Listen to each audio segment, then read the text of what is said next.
तो चलो आपको बताती हूँ कि पोर्टुलाका प्लांट पर बहुत सारे फ्लावर्स हासिल करने के लिए हमें कौन सी केयर टिप्स होगी जो अपनाना होगा और कौन सी बातों से हमें बचना होगा। बेसिकली सबसे पहले जो बात आती है वो सॉइल मिक्स की आती है। आपने नरम मिट्टी का इंतखाब करना है और आपने एक ऐसा पॉट बनाना है जो कि विल ड्रेन हो सॉइल में, और ऐसी जगह पर इसे लगाना है जहाँ पर ज़्यादा पानी इसे ना मिले, और ऐसा पॉट तैयार करना है जिसमें ज़्यादा पानी ना रुके।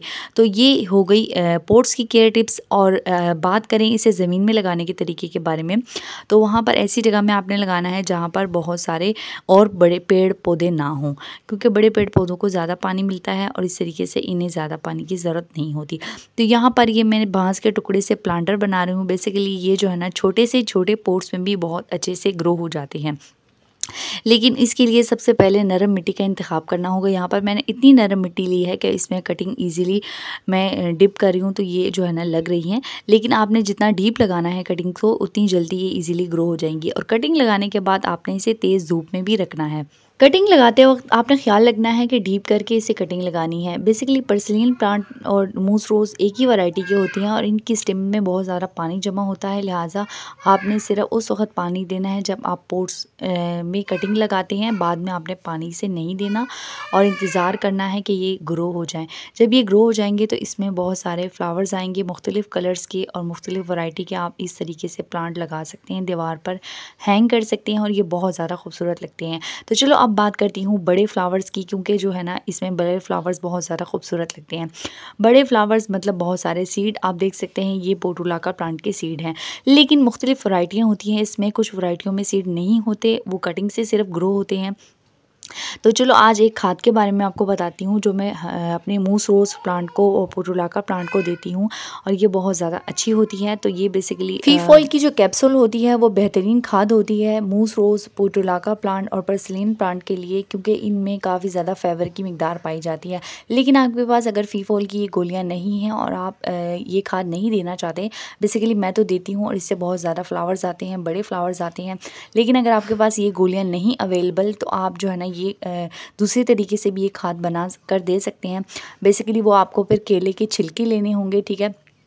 केले के छिलकों को या तो आप कंपोस्ट बना लें या इसे सुखा दें, और जो है ना मेरे चैनल पर बेसिकली वीडियो मौजूद है, ठीक है, आप वो भी देख सकते हैं। तो उसे जो है ना सुखा कर पीस कर आप जो है ना अपने पौधों को दे सकते हैं। उसमें भी फाइबर की काफ़ी मिकदार पाई जाती है और वो भी पौधों के लिए बहुत ज़्यादा अच्छे होते हैं। तो चलो आज मैं आपको अपना गार्डन भी दिखा देती हूँ। ये बहुत ज़्यादा खूबसूरत गार्डन है मेरा। बेसिकली बरसात के बाद जो है ना यहाँ पर बहुत ज़्यादा बेलें बन गई हैं। ये तोरी की बेलें हैं जो कि छोटी छोटी थी और बहुत ज़्यादा गर्मी की वजह से ये बढ़ नहीं पा रही थी, लेकिन जैसे ही बारिशें हुई और इसको पानी की एक बड़ी मिकदार मिली और जो है ना फिर देख सकते हैं ये काफ़ी ज़्यादा फैल गई हैं।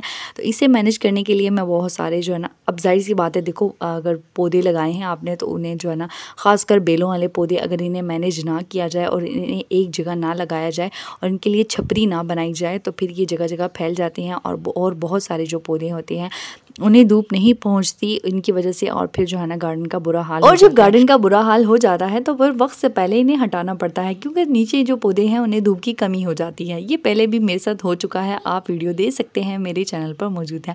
तो ये देख सकते हैं ये करेले की बेलें हैं, ये भी काफ़ी ज़्यादा बढ़ गई हैं और नीचे की तरफ आ रही हैं। यहाँ पर जो है ना अंगूर की बेलें भी लगी हुई हैं। अच्छा, आगे चल के मैं अंगूर की बेल के बारे में आपको बहुत ज़बरदस्त केयर टिप्स देने वाली हूँ। बेसिकली बरसात है और बरसात के बाद न्यू प्लांट्स बनाने का मौका मिलता है और ये बहुत अच्छी वीडियो है उसके लिए।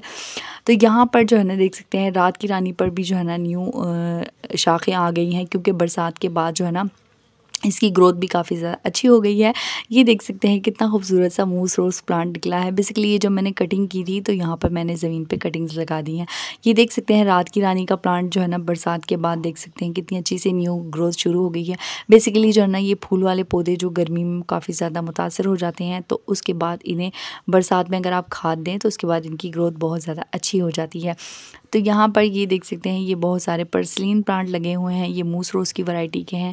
तो इन्हें भी मैं कम कम पानी देती हूँ। यहाँ पर बेसिकली कीचू का पौधा लगा हुआ है जिसे मैं पानी कम देती हूँ, तो इस वजह से यहाँ पर इतना जो है ना वो देखने को नहीं मिल रहा। और यहाँ पर देख सकते हैं मैंने पोट्स में भी इसे लगाया हुआ है।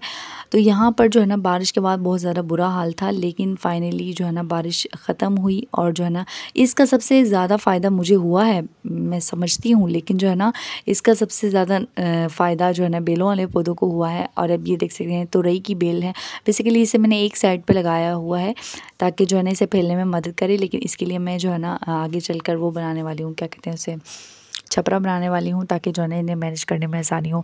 अब बरसात में जहाँ कीड़े ना आए तो फिर लोग कहते हैं कि कीड़े आए ही नहीं, बरसात कैसे हो आ गई। तो ये देख सकते हैं पपीते के प्लांट पर जो है ना बहुत सारे जो है ना फूल लग गए हैं। अब इसमें पपीते लगेंगे या नहीं लगेंगे ये कह नहीं सकते, क्योंकि जो है ना हमें पता चला है कि जो है ये मेल है पपीता। अब इसके बारे में मालूमात करनी पड़ेगी, रिसर्च करनी पड़ेगी, तो उसके लिए थोड़ा सा टाइम लगेगा। और ये देख सकते हैं ये है इंजीर का प्लांट और इसमें कितनी अच्छी सी ग्रोथ स्टार्ट हो गई है, बड़ी बड़ी लीव्स इसकी बहुत ज़्यादा हसीन लग रहा है। तो आज हुआ था कुछ इस तरीके से कि जो है ना ये बांस का टुकड़ा जो ऊपर पड़ा हुआ था, ये शुक्र है किसी के सर पे नहीं गिरा। तो ये जो है ना हमने लगाया हुआ था, लेकिन ये क्यों गिर गया अब ये मुझे नहीं पता, लेकिन जो है ना इसके गिरने से जो है ना ये नुकसान पहुंच गया लेमन प्लांट को, और इसकी एक शाख टूट गई। शुक्र है किसी और चीज़ को नुकसान नहीं पहुंचा। तो हमने सोचा क्यों ना इसके लिए जो है ना एक जगह बनाई जाए, क्योंकि अब ये बेलों वाले पौधे तो हिलने वाले नहीं हैं जगह से, और ये काफ़ी ज़्यादा कोशिश कर रहे हैं ऊपर चढ़ने की। और यहाँ पर अंगूर की बेल भी काफ़ी ज़्यादा बढ़ चुकी है, तो इसके लिए मैं आज एक तरीकाकार बनाने वाली हूँ।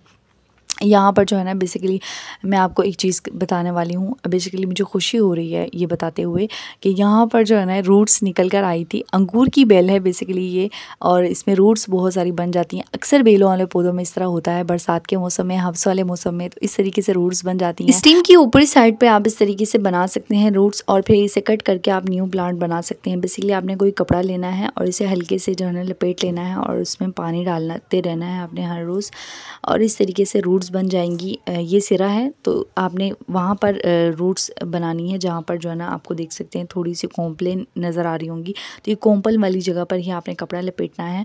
प्लांट्स आपने देख लेना है कितना लेना है, और इसके बाद आपको यहाँ पर रूट्स देखने को मिलेंगी। तो या आप ये हर प्लांट के साथ कर सकते हैं जो कि बरसात की बेलों वाले पौधे होते हैं। ये सिर्फ अंगूर की बेल में नहीं होता, बेसिकली सिर्फ कपड़ा लपेटने होता है, ज़्यादा कुछ भी करने की ज़रूरत नहीं है। और न्यू ग्रोथ बढ़ाने के लिए जो है ना बरसात के बाद आपने जो है ना खाद ज़रूर डालनी है। फिफोल कैप्सूल वाली खाद आप डाल सकते हैं, या फिर केलों के छिलकों से खाद बनाकर डाल सकते हैं। खाद डालना बहुत ज़्यादा ज़रूरी है न्यू ग्रोथ बढ़ाने के लिए और ज़्यादा फ्लावरिंग के लिए।